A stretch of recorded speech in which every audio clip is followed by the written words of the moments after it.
નખત્રાણા તાલુકાના દેશલપર ગુતલી ગામમાં આવેલ પ્રાથમિક ગ્રુપ શાળાના ઓરડા જર્જરિત હાલતમાં હોવાથી તેનું રિનોવેશન કરવા નાયબ કલેક્ટરને રજૂઆત કરવામાં આવી છે।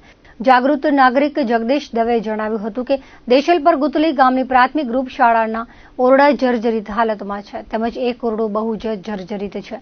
ઓરડાની બાજુમાં જ સ્કૂલનો મુખ્ય પ્રવેશ ગેટ આવેલ છે, જે કોઈ અકસ્માત કે જાનહાનિ થાય તે પહેલા તેની બાજુમાં વૈકલ્પિક રૂપે અન્ય જગ્યાએ સ્કૂલ ચાલુ કરવામાં આવે તેવી માંગ કરાઈ છે। સ્કૂલનું નવું બિલ્ડિંગ બનાવવા રજૂઆત કરાઈ છે।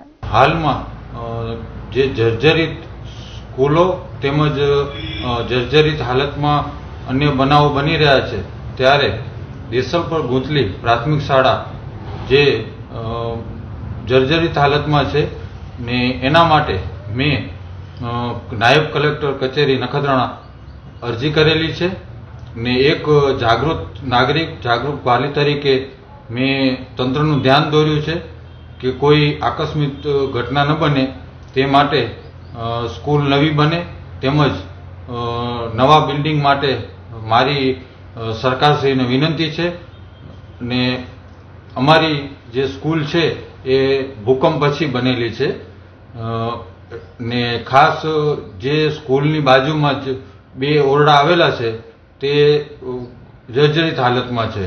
स्वाभाविक है कि गेट स्कूलनो बाजुमां ज छे जे जर्जरित ओरडा छे एनी बाजुमां એટલે બાળકોની અવરજવર શિક્ષકોની અવરજવર તેમજ વાલીઓની અવરજવર ત્યાંથી જ થતી હોય છે।